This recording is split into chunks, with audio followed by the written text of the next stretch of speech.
Now I had a job, you gotta do it. Now she's a. What's that old saying? You have one job. One job. That's all you have. That's make the door closed. Oh, too funny. Okay, so for those of you who were not here yesterday in the class, I do want to point out a little bit about what I do. Most of you know that I travel the country and work with congregations in leadership and leadership development. And if there's a way that we can be a benefit to help you and your congregation, please reach out, and we are glad to come. It doesn't cost anything to you or your congregation. Sunset makes it possible for me to travel and help congregations at no expense to them. And so we really are trying to be a blessing to you as a congregation, especially in an area that's so needed in the church today. But on the website, salt.sunset.bible, you'll find all kinds of resources. Primarily, you're going to find a link on there to Bible class lessons. We have 120 Bible class lessons on the website, and they are there for you to utilize, and most of them are pretty full outline. They're based around small group discussion type studies, and so I really encourage you to take advantage of those resources. I have a blog on there that I write 5 days a week, and there are podcasts on there, and there are videos on there. So please take advantage of those things and feel free to use all that material. Again, it's at no cost, and so we're hoping that it will be a benefit to you and to your congregation. So I want to start off with a question today, and I want you to give some thought to it before you just quickly answer. But if you could do anything and make a living at it, what would you do? Preach. Oh, all you guys do that preaching stuff. I'm doing it right now. I do 3 funerals a week and 6 funeral homes. I'm loving what I do. Really? Yes. Okay. It'd be a sports Doing announcer. funerals every week would not be the top of my list of things I want to do. I love it. I'd be a And sports sharing the announcer. stories, sharing, you can preach a gospel 23rd Psalm. Everybody wants the 23rd Psalm. I know, right? I do a life celebration, get paid to do it. Yeah, well, that's pretty good. You said sports announcer? Yeah. Okay, why sports announcer? Well, one, I love sports, and I'm an extrovert, so I enjoy speaking. I enjoy trying to make people laugh. Okay, So I would enjoy doing something like that. so any And particular my wife sport? I always say the comments when I'm watching sports. I'll say a comment, and like 10 seconds later, the person on TV will say the same comment. My wife will say, "You should have been a sports announcer." Any particular sport or any sport? Probably baseball, but football Okay. would be good too. Okay. Very good, yeah. Well, if I could do anything and make money at it, I'd sit and watch television. You know, you're not the first to have said something like that to me. I mean, it would be a pretty good way to make a living, wouldn't it? Watch TV? I don't know. I got a lot of stuff I like to watch on TV. I just don't have the time to watch it. But you can't make money doing that. No. So obviously, you gotta look at something different. Yeah, okay. Yeah, what would you do? Gospel music. Hold on, I'll come to you in a minute. That's good. Instead of putting our own money into it, it'd be great if I could open a women's shelter and Oh, get paid for running it. okay, why is that appealing to you? Why? Been in a situation in the past where I was not near family, in a very abusive relationship, have nowhere to run to, and I was like miles away from my family. If I would have had a shelter to run to, and it would have been Church of Christ based, that would have been really great. Okay, very good. Why do you add the make money doing it part? I didn't say make money. I said make a living. I'll make a living. Yeah. Okay. I'm stuck on the idea of doing what you have a passion to do, but not including, I guess, money or having to make a living to do it. Yeah. Much rather prefer being retired, self-sufficient, Yeah. and doing what I want to do. Oh, and what would it be? Teaching. Teaching, any particular area? Oh, yeah, the gospel. Teaching the gospel? Okay. Like one-on-one or teaching others to teach the Any way gospel? I can, Huh? wherever the need would be. Okay, wherever the need would be. Very good, very good. Did somebody say music? I heard Gospel music. gospel music, okay. Building or renovating houses for those who can't afford it. Amen. Ooh, But she, building houses for people who can't I afford it. wouldn't be building, I'd be coordinating. She'd be coordinating the building of the houses for people who can't afford it. Yeah, what a great thing. And kind of give me some background of that as to why. I've always liked interior decorating, and then I found out I'm not good with decorating, good with design. And I love the look of, how the houses are, when finished and renovated and whatnot. And, there's so many people out there that I found that don't even have a functional stove.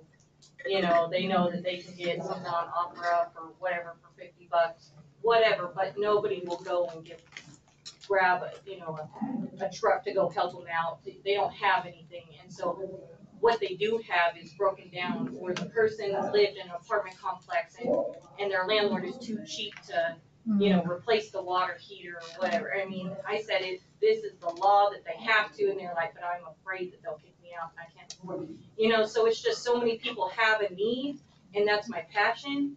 I would love to do it. Very nice. I've been introduced a lot to the homeless community recently, and that's the reason I was kind of asking the question. And I'm learning a lot about the homeless community that I realize everybody's different, but around where we're at, it's interesting to find the number of people that while they're homeless, they really don't want a home. And I found that to be very interesting, because there have been several that have been offered. There are some, I think part of the mental capacity of some of them, they actually have the resources to have a home, but they won't ever stay in it. And so they just live on the streets, what they know they're comfortable with. I don't know, it's just been interesting to get to know some of the different people in the homeless community. My son-in-law has an incredible passion for exactly what you're talking about, helping in the homeless community and doing that kind of stuff, as well as jail ministry. So, I have a YouTube channel. say it again. YouTube channel. YouTube channel. Yeah, I do a lot on. I don't do anything personally on YouTube channel other than surf it, but there's a lot on there. There's a lot of information on there. What would you specifically do on the YouTube channel? I have a YouTube channel. It's called Dude Nailed It. Dude nailed it. Yep. Okay. Any examples of what you're talking about? I do some trick shots. And, Okay. and there's some more, of course. Yeah. You can look on it as well. I'm assuming that you're familiar with Dude Perfect. Yes. Yes. Okay, kind of like that? Yeah. Kind of like that? Yeah, that's interesting. What would you do? Preaching or traveling prison ministry.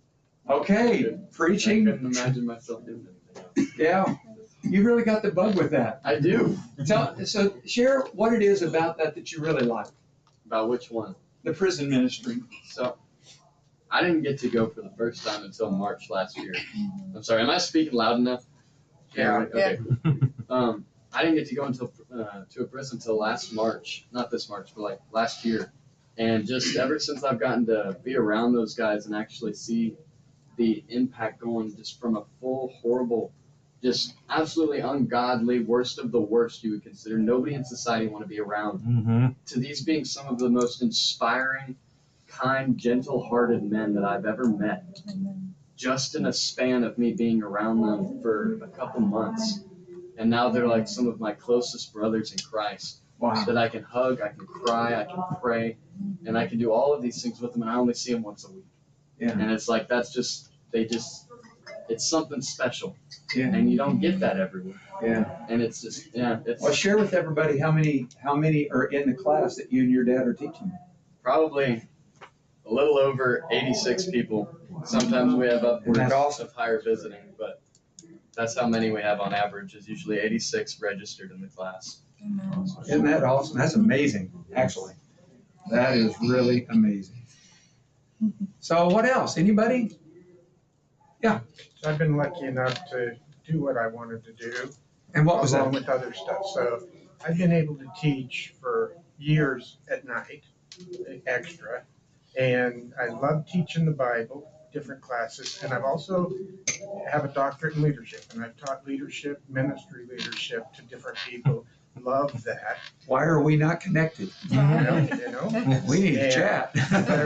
there's, you know, I've been able to do that. And between that and teaching classes, Bible classes and things, I've been able to do that since '84.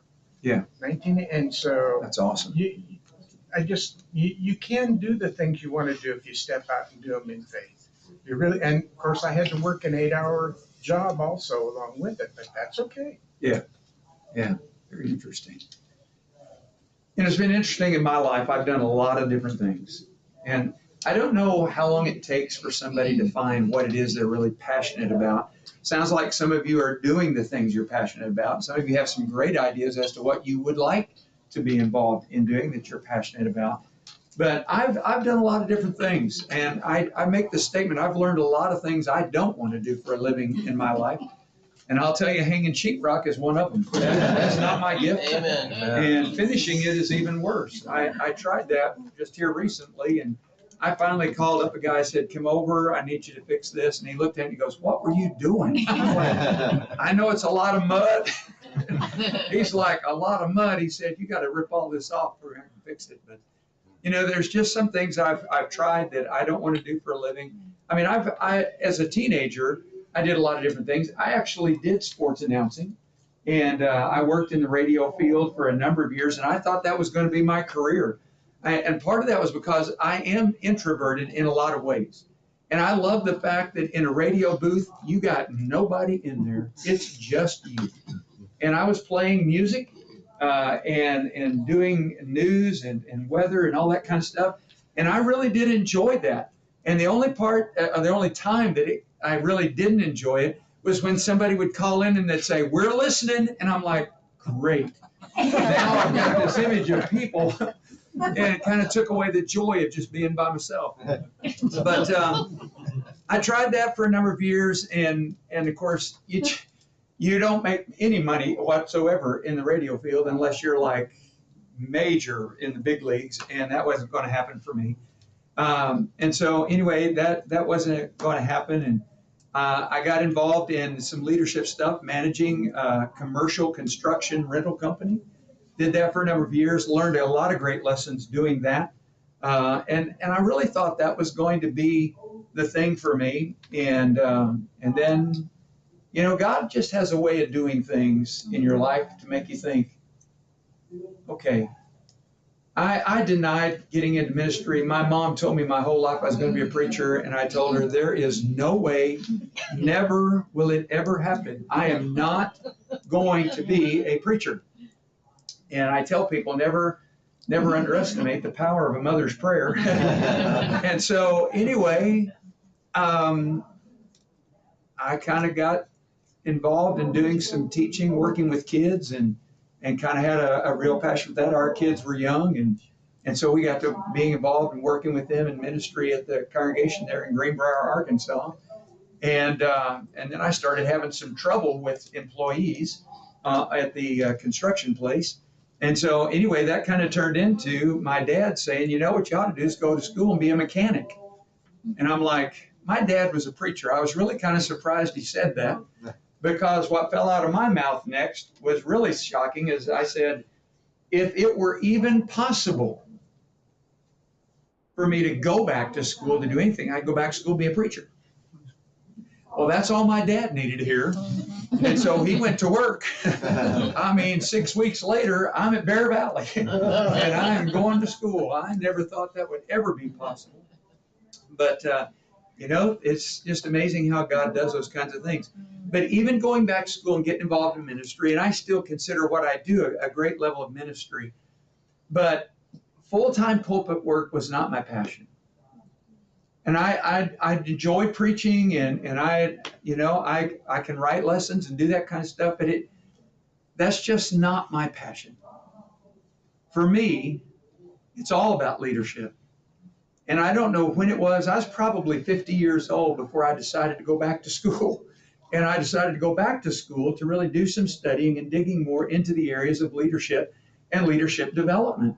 And so while I had studied a lot about leadership over the years prior to that, It was not until I actually went back to school and started learning some stuff I had no idea existed. And that opened up a world to me of things that I was so passionate about.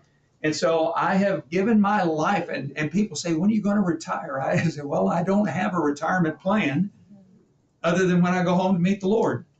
I mean, for me, I want to continue to do this as long as the church will allow me to do it, in working with them and helping them in areas of leadership and leadership development, and primarily, as I talked about last night, preparing the next generation to lead. Because to me, that's the area we're missing the most when it comes to the church, is getting the next generation equipped and prepared to lead. Now, the reason I asked you the question that I did earlier, obviously, and of course, several kind of made reference to it, is this idea of passion. You know, I asked people if they could do anything for a living or make a living at it, what would it be? Because generally that kind of reveals what we're most passionate about. Now, sometimes I get some guys that want to watch TV, and they can be pretty passionate about watching TV. But, you know, it's one of those things that you can really tell when a person's passionate, whether it be about building homes for people who don't have them or doing a prison ministry. I mean, and the list goes on and on about things that we're passionate about. And so I started down this path several years ago of trying to figure out, wouldn't it be neat if you could determine a person's level of passion and what it is they're passionate about? And what started that journey is I was attending an event called the Global Leadership Summit, and there was a lady that spoke that particular year by the name of Angela Duckworth, and she wrote a book called Grit: The Power of Passion and Perseverance. And so when she spoke about the things in that book, I bought it immediately. And so when it came in, I consumed it. And I read and I read. I mean, she talks about so many different areas about what it is that gives people grit. The people that have that quality or that capability of doing something, that they stay with it no matter how hard it gets, no matter what challenges they have to overcome. When they have grit, they will endure. And that point of the power of passion and perseverance, that's what grit is all about. Because all of us know that no matter what you choose to do in life, you're going to encounter difficulties. And maybe more so in ministry than any other area. But the thing is, grit. And some people have greater levels of grit than others. And maybe it's because their level of passion determines their level of perseverance. So I thought, wouldn't it be neat in the church if we could find out what people are passionate about and then build a ministry around that passion? Wouldn't that be awesome? I was at Greenbrier. We had a gentleman there. His great love and passion was these model airplanes. And he would go down to they had a little landing strip down there and had a crew of people. And he just loved flying those model airplanes. And I thought, what a great opportunity if you built a ministry around reaching out to people who have the same love. There are ladies who have a great passion for knitting and sewing and doing things like that. Sometimes it's older ladies that tend to want to do that more. But the idea is, what if you build a ministry around that? I know one congregation that they have an entire ministry in which they knit baby caps for premature babies for the hospital. And they have a package that they take every time there is a baby that's born premature. They take this package down there for those. Well, that developed into more than just preemies. And so now they're doing that for every baby that's born. And you talk about a neat way to develop a ministry around something people were passionate about. And I think all of us, if we took the time, could think of and determine a number of different areas that when we're passionate about it and we learn that somebody's passionate about it, that we built a ministry around that. Instead of, here's a ministry, would anybody volunteer to do it? Nope. I'm not passionate about that. We've got a ministry for knocking doors. Don't sign me up for that. As introverted as I am and as a dog magnet as I am, the last thing you want me doing is knocking doors. Because I'm telling you, the biggest, meanest, baddest dogs are going to come out. It's like they can sniff me out for some reason. But I'm telling you, I could tell you stories all day about my encounter with dogs. No, because they know I don't like them. I knocked on a door one time, and the biggest Great Dane I'd ever seen in my life hit that picture pane window so hard that the whole thing wobbled. I looked at my dad and I said, I know it's probably wrong, but I'm praying nobody answers the door. And thankfully nobody did. But it's those kinds of things. Well, but if you were to ask me, we're looking for somebody to teach a class on leadership, I'm going to sign up for that because that's something I'm passionate about. And so the whole point of what I was trying to do is find out if we could determine what people are passionate about and then build a ministry around that kind of thing, we'd have more people active in the church. And so I started down this path of looking at a number of different areas about passion. And I came across some material by a guy named Darren Hardy. Now, Darren Hardy is the founder, CEO of Success Magazine. And he's written a number of different books. One of the books that he wrote was called The Entrepreneurial Roller Coaster, Why Now is a Good Time to Join the Ride. And in that book, he describes what he calls 4 passion switches. And as I began to read through, I thought, this is really an interesting study, but I began to see a connection to biblical concepts with that. For example, the first passion switch that he talks about is this idea of being passionate about what we do. It's the one that we probably think more commonly about than anything else. Because people talk about what they're passionate about doing. And the interesting thing is that while we're passionate about some things, and maybe even what we do for a living, or maybe what we do recreationally, but the idea of being passionate, you don't want to buy the book, I promise you. You can just, no, it's okay. I was just going to tell you to save you from buying the book, just look up the 4 passion switches. It's the best part of the book. But the idea is that people get passionate about the part that they do well. But the part we don't understand and that we don't recognize, we don't see, is all that goes into developing the qualities, the habits, the training to prepare for that. For example, all of us know various people that we look up to and we think, man, they're really passionate professional athletes, entertainers, musicians. The list goes on and on. And I've been around the music world enough, and I've been around the sports world enough to know that it's fascinating to me to watch how people who are at a professional level make it look so easy. And you think, man, they are so passionate about that. But the thing that we don't recognize is the thousands of hours that will go into preparing for those few minutes. Anybody ever watch the Olympics? I have to tell this story. I still don't think breakdancing is an Olympic sport. I'm sorry. They had it. I was out at Salt River outside of Phoenix. I was on the Pima Reservation working with a little congregation out there. And I was talking about this idea of, I just made this statement about how that there's no way that breakdancing is an Olympic sport. And of course, I was just saying it in fun, and everybody laughed like you did. And we went on. Well, we had a potluck after services that morning. And this young lady came up to me and she goes, "It is a sport, and I'm a break dancer." Well, in that case, how do you back out of that one? But anyway, the idea of those Olympians, we watch them for 1.5 to 3 minutes. And it's outstanding. It's amazing to see what they do in that short period of time. The incredible abilities that they have, no matter what it is.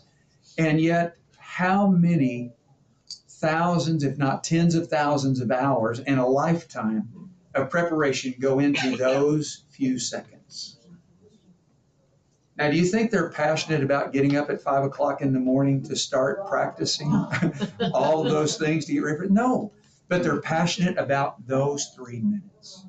So that being passionate about what we do is one side of that, but it's also understanding that there's a lot that goes into that area that we're passionate about and preparing for it. A lot of people say that they want to be involved in ministry, but at the same time, are they willing to dedicate the amount of time it goes into preparing themselves to do that? Like I was told my dad, I said, if it were possible, I didn't think it was possible for me to go back to school. I had 3 kids. And for my wife and I to leave the security of a job and to go to school and live on support, I mean, that was not on my radar, and I sure didn't think it would happen. And so, is a person really willing to do the things that they need to do to prepare for that? But being passionate about what you do. The second passion switch is being passionate about why you do it. Why do you do what you do?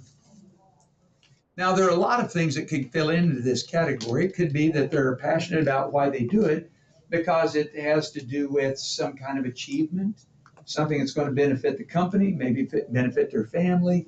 I mean, there are a lot of things that go into why someone does what they do. And so they're passionate about why they do it. There's a cause there, there's a purpose where it gives them purpose. And so that's why they do it, and they're passionate about it because of that purpose. And then the third passion switch is passionate about how they do it.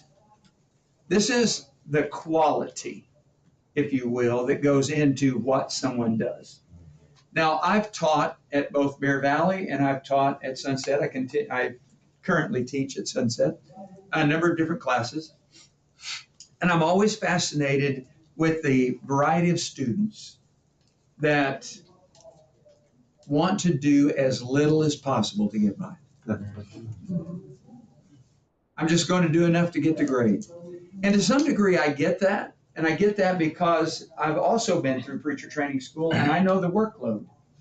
And it's hard to get it all done, and especially to do quality work, because you're overwhelmed with the massive amount of taking 5 classes, and you're going to take 5 classes in 8 weeks, and the amount of work they're going to give you in that 8 weeks, and in some places even less, is massive. And so it takes a lot of time to do all of that. And so I get it, but at the same time, I'm always impressed by those who are more concerned about the quality of the work than they are the quantity of the work. That's being passionate about how you do something, and not just what you're doing, but how you do it. I think all of us have been to restaurants. We've been to hotels. It's always fascinating to me. My wife and I went to a hotel one time with our kids traveling back from Colorado to Arkansas. And I woke up in the middle of the night. My wife loves peanut M&Ms, and my dad bought her some for Christmas. And so we carried everything in from the car, and we had it sitting on the dresser there in the hotel room, and we had our kids with us and everything. And so I woke up in the middle of the night, and there were rats eating her M&Ms. I thought, someone that really doesn't care much about the quality of the hotel and where we were staying. Now, I made a vow at that point I would never stay in another hotel of that nature. I didn't keep that promise, obviously, but I have since, now that we can afford it a little more, that when we travel, I'm going to stay in a hotel that the quality of what they serve you is going to be better than the average motel sales. Quality. When people are passionate about how they do something, it makes a difference. And then the last passion switch is passionate about who they do it for. Now, for me, obviously, it's family. I mean, it could be the job, could be the corporate nature of the world. But people get passionate about who they do it for. And I think a lot of times it kind of comes back to family. So those are the 4 passion switches, and you can read a lot more about that online. The thing that fascinated me was the connection of this to a biblical text. If you got a Bible with you, electronic or hard copy, whichever, I encourage you to open up to 1 Corinthians chapter 9. 1 Corinthians chapter 9.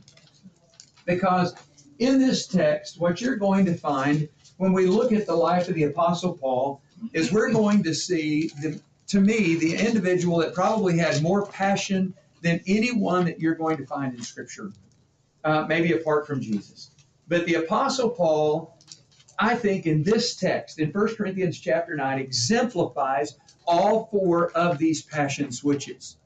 And so as you kind of look through the text, you're going to begin seeing, really beginning there about verses 14 and 15, you're going to find that the first passion switch is this idea of being passionate about what he did. I call this the compulsory rule, because you'll notice in the text there, I believe it's verse 15, that he says, "Woe to me if I do not preach the gospel. I am under compulsion." Now, Tommy Maxwell and I, have had a lot of conversations about guys who choose to go to preacher training schools. And I was telling him, and I'm not trying to be negative about, I think preacher training schools do a great thing, but please don't misunderstand what I'm about to say. But I think some guys choose to go to preacher training schools because they've got no other options. Amen. It's more of a profession for them than it is a calling. The Apostle Paul, it was not about a job for him. He couldn't do anything else. Woe to me if I do not preach the gospel. And I think that's being passionate about what a person does, because it's a vocation. It's a calling to them, not just something that they do because it's a good thing to do or because they can make a living at it. And so maybe I should start changing my question to what would you do if you had enough money that you didn't have to earn a living for it? What would you do? Because I'm here to tell you, I would continue to do what I'm doing. If I had the ability to retire and not have to worry about financial means, I'm telling you, I think I would do what I'm doing now, because I do love it. I love talking about leadership. Number two is the why principle of the passion switch. Passionate about why he did it. Now, when it comes to the Apostle Paul, I call this the so that principle, and here's why. Several years ago, I was teaching homiletics, methods of preaching and teaching at Bear Valley, and I had a student. I'm telling you, I had the reputation of being the teacher that if you used the word "that" in a sentence and it didn't belong, I marked off. So my first year, my son-in-law was a student. And I had him in my Old Testament 1 class, and he wrote a paper. So I had him come over to the office. I was grading his paper. I said, all I want you to do is read this one sentence right here. He had the word "that" 6 times in one sentence. When he read the sentence, he just went. I was like, yeah, dude, that's too many "that's" for me. So anyway, I had the reputation of being the teacher that marked off if you used the word "that" and it wasn't necessary in the sentence. And so I had a student by the name of James Coker, and in my homiletics class, he was given the text of 1 Corinthians chapter 9, and he was going to preach a sermon from that text. And so when he got up to preach the sermon, he said, "Brother Turner, the Apostle Paul was that guy." And he proceeded from the text to show me all of the times that the Apostle Paul used the word "that." So, amen. Paul was passionate about why he did what he did. And you look through the text and you're going to find very clearly, he says, though I am free from all men, I became a slave to all so that I might win the more. To the Jew, I became a Jew so that I might win the Jew. To those who are under the law is under the law, so that I might win those who are under the law. To those who are without laws, so that I might win those who are without law. To the weak, I became weak, so that I might win the weak. I become all things to all men, so that I might win them all. Paul is that guy. I tell that story every time because it just cracked me up. He was so funny, so smug. The Apostle Paul was that guy. Yes, he was. So why do you think Paul did what he did? Results writing. Huh? It's results writing. He's pointing you to the reason he's doing it. Yeah, and that is? Why did Paul do what he did? To win. To win souls. It was all about winning souls. So it's a powerful principle to think about. And then the third is, how do you do it? I call this the law of the second mile. And really it could be the law of flexibility. I'm going to talk about Guatemala.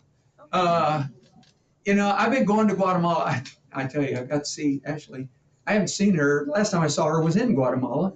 And so anyway, in Guatemala, the thing that always cracked me up about Byron Hiawatha is that when you go down there, you get off the plane. Now, they don't come and pick me up anymore because I'm familiar enough. They just tell me to get on the shuttle bus and go to the hotel. But when we first went down there, they wanted to make sure they met us at the airport. And they had one thing to say. And that was, you are in Guatemala. And you're on Guatemalan time. And the way things are here, you need to remember one thing. Be flexible. Because things don't operate the way they do in the States. They start when people show up and they get everybody there, then they start. And so that's, they're not time oriented the way we are here. They're very event oriented. And so I think that's pretty cool. But when you look at the Apostle Paul, there was a great level of flexibility here in what I call the law of the second mile. And you know how Jesus taught that. If somebody asks you to go 1 mile, then go with them 2.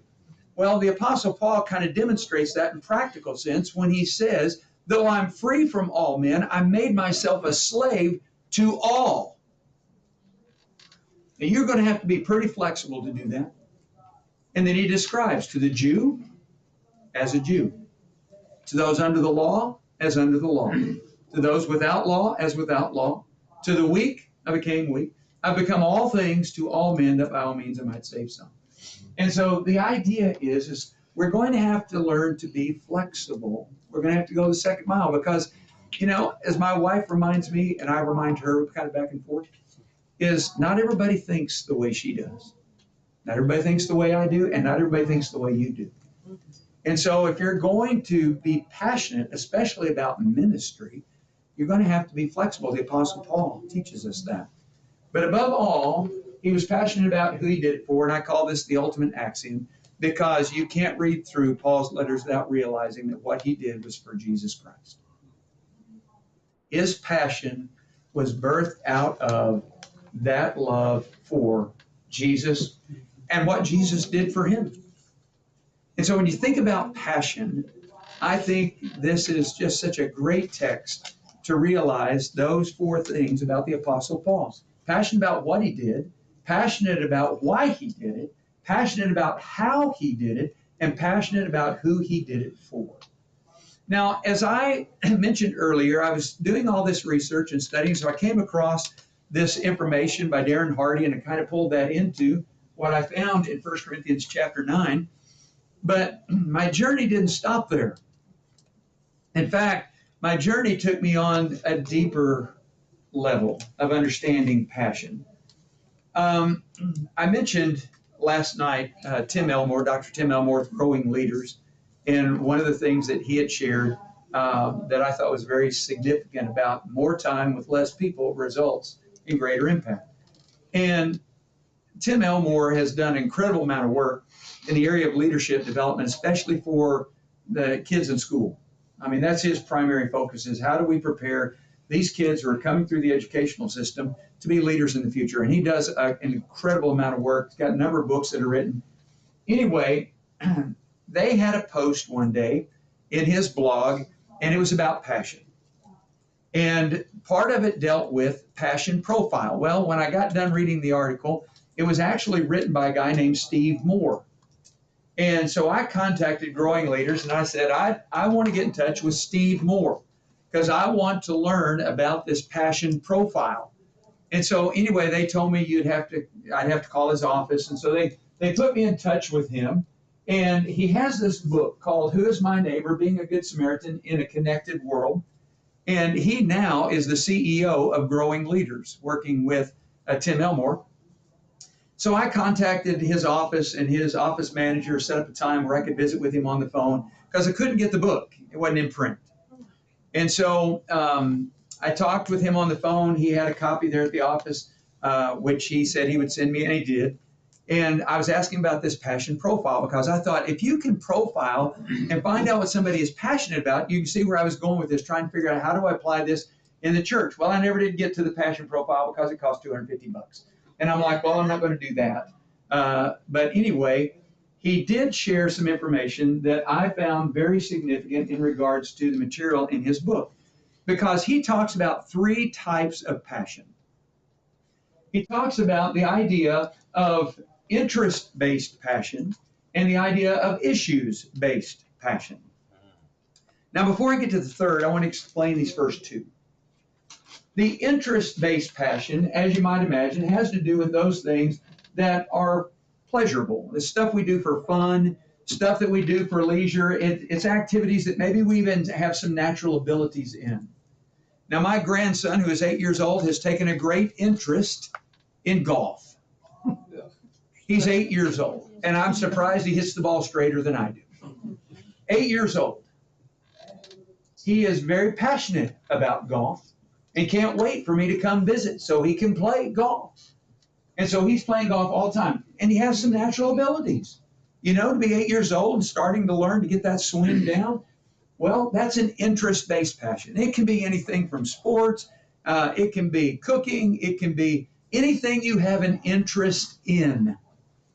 Now, issues-based passion is a little different, because this has to do with things that have greater purpose, things that are going to be fulfilling and satisfying in life, and things that maybe are going to leave a legacy. It could be building houses for people that have no homes. It can be working with people in prison ministry. It can be working with the homeless. I mean, the list goes on and on. It could be having a women's shelter, those kinds of things. And the interesting part that I found about the issues-based passion is that generally speaking, it emerges from an experience. It can be a personal experience, or it can be the experience of somebody that's close to you. You know, you talked about, Anastasia, the idea of something you experienced and how that kind of created an issue for you, something that you're passionate about. Same with the others who express those things. Now, when you look at these 2 areas, I think all of us have some in both. I think some of us have interest-based passions and some of us have issues-based passions, if you will. The third is what he referred to as an incarnate passion.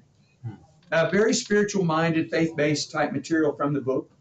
But I found it fascinating that he's talking about the idea of what it is that's birthed out of us, which comes from Jesus.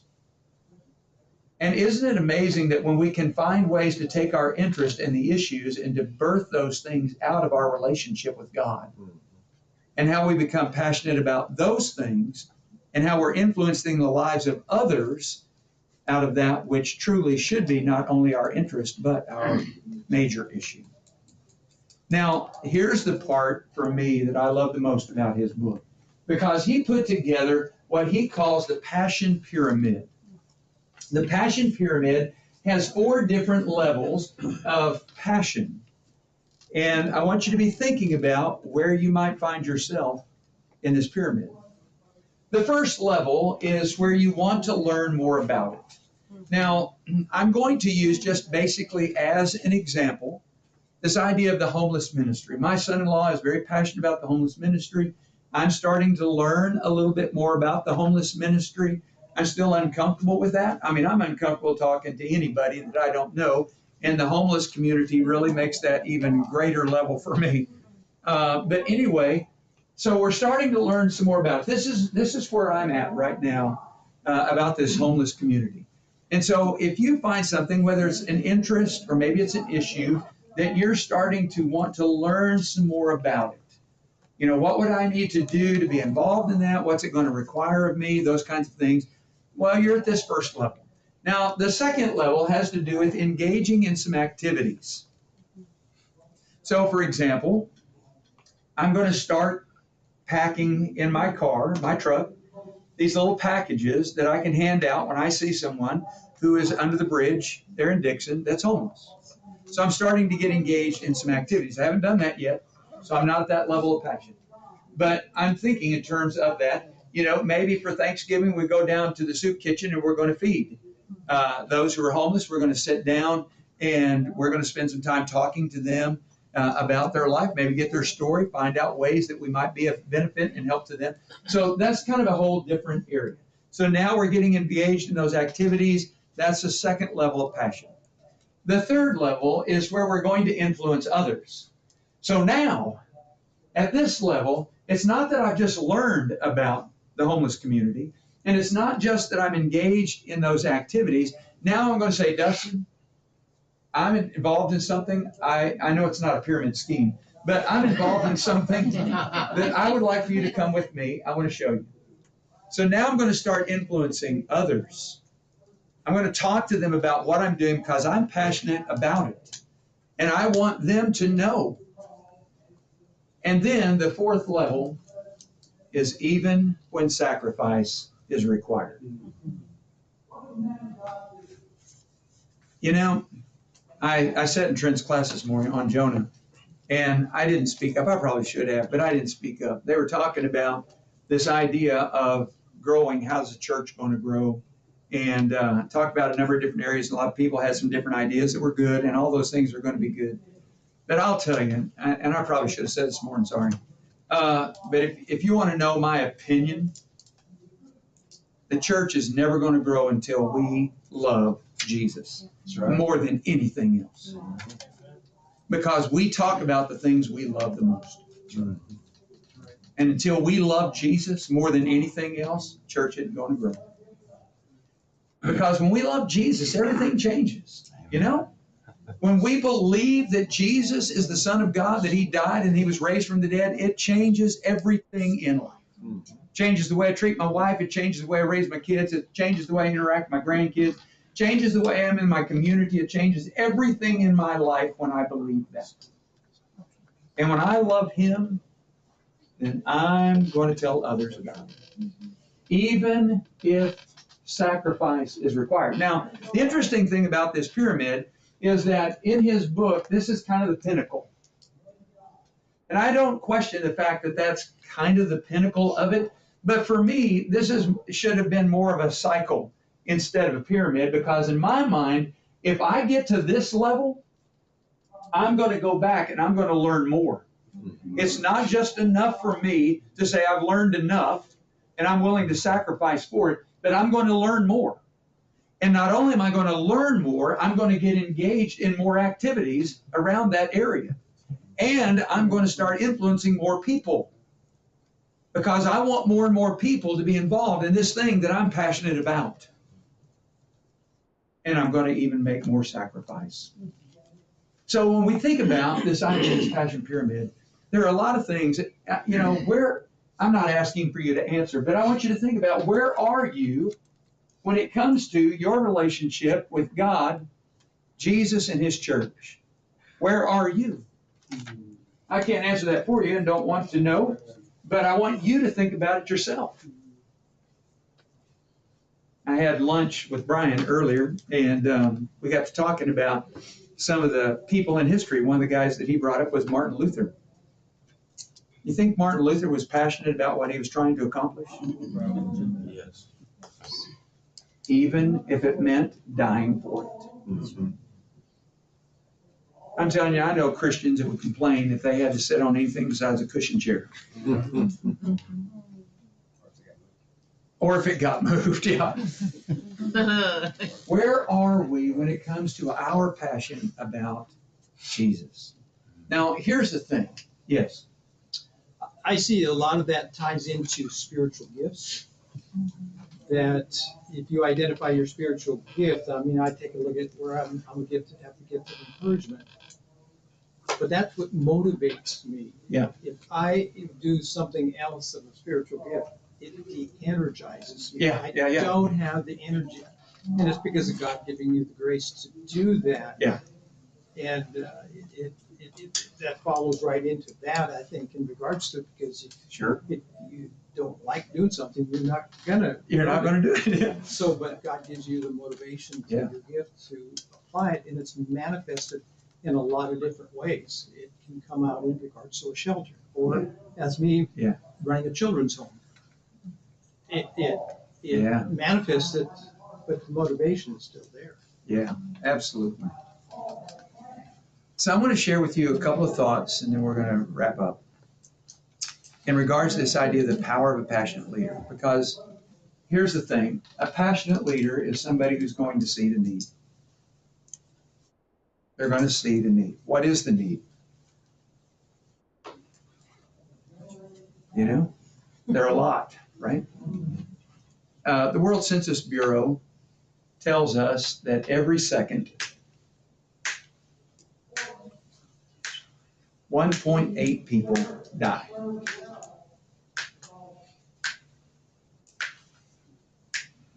In the time of this class period, almost 7,000 people will die.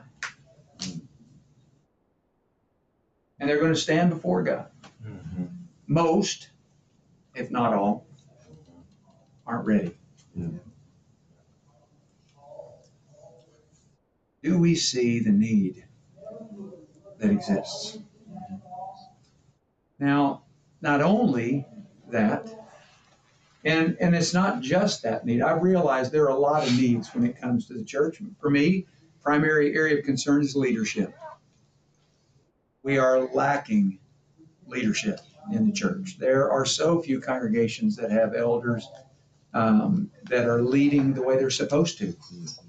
One of the biggest challenges that we're dealing with is trying to change the mindset of elders from being a board of directors that just make decisions to actually being shepherds in the church. And so we're trying to help create some training that's doing that very thing, that's helping them understand the role of being a shepherd and not just being a member on a board making decisions for the church. Anyway, that's a whole different study. But they see the need. Number two, a passionate leader is somebody who knows the value of the gift. They know the value of the gift. You know, it's when you study the life of Jesus, isn't it interesting? Jesus didn't give people clothes. He didn't give them money. But what he gave them, they couldn't exchange for anything of monetary value. Because what he gave them was hope. I've been setting in on the classes of Jeff Jenkins, his keynote and both of his classes so far, and then the concluding one tomorrow. But he's been talking about this idea of hope. Yesterday, he spent the time talking about this blessed hope. I never really thought about that text from that standpoint of blessed hope. I've been reading 1st, 2nd Peter, and Peter talks about the idea of we're born again to a living hope, which I think is very powerful and significant.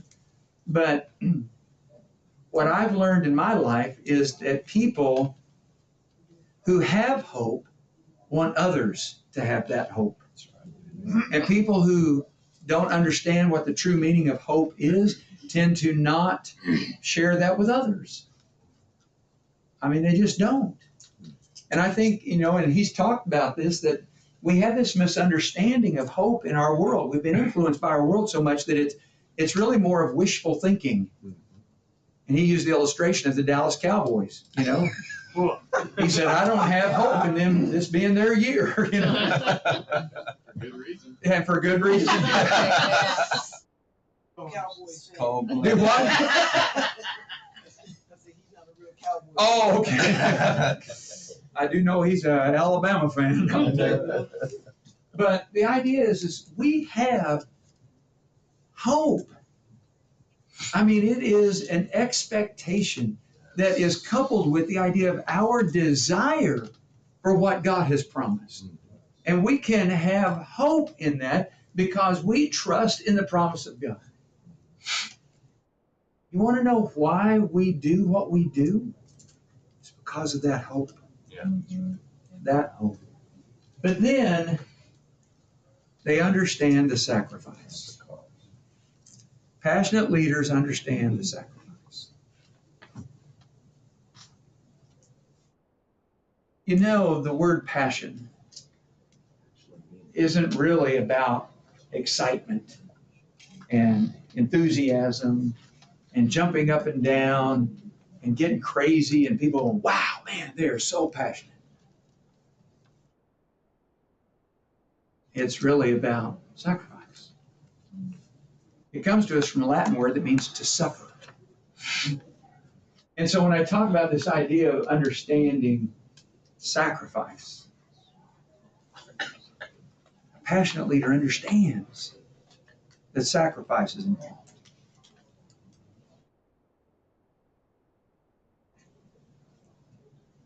Do you remember when Jesus told the apostles that he was going away and that where he was going they could not come?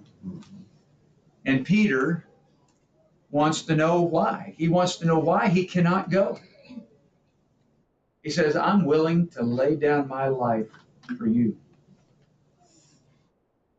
And Jesus asked him the question, will you lay down your life for me? I never ask for a show of hands, but I think it's a question that we need to consider. Would you lay down your life for Jesus? I just don't think it's the right question to ask.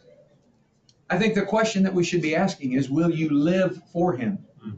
Because if you won't live for him, you would never be willing to die for him, even though you raised your hand in a class where the question was asked. Will you live for Jesus? Because I'm telling you, if you're willing to live for Jesus, you're going to know what sacrifice is all about. Now, I have asked classes in the past a number of times in regards to what sacrifice will you have to make? And I've had people ask me that question. What sacrifice is going to be required of me if I, and then fill in the blank. And I'm like, that's not the right question either. Because ultimately, when we're talking about asking the question, it's not about what is the sacrifice you're going to have to make. The question is, will you make it?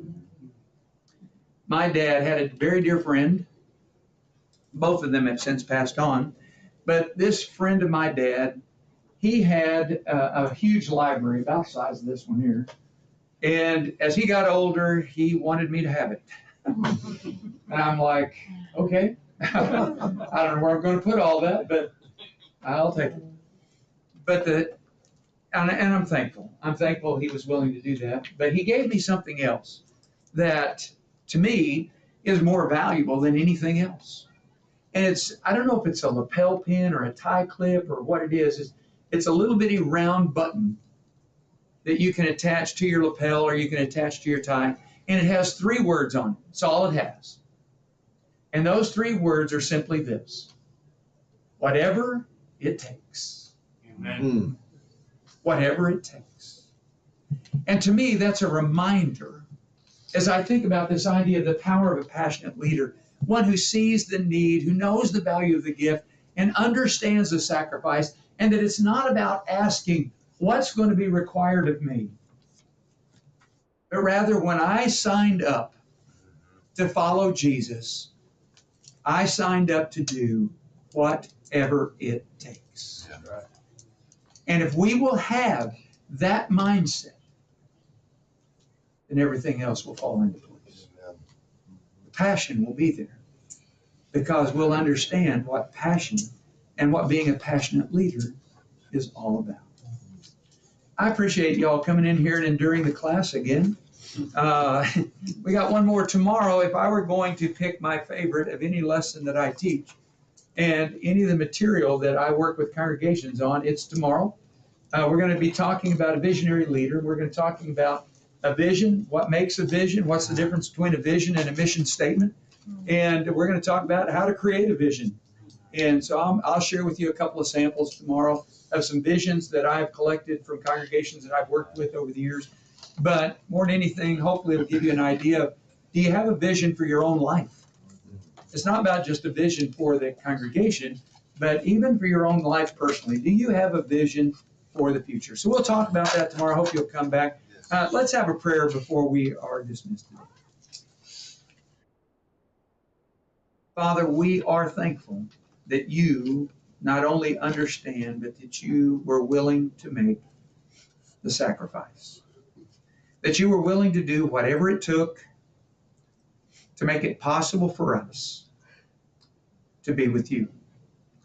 And we simply ask that you would help us to understand the same, and that we would do whatever it takes to get there.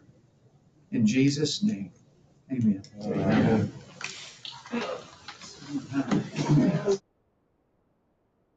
Yes, sir. I was reading the NIV. Oh, yeah. That's too bad. It's in the Greek. It said,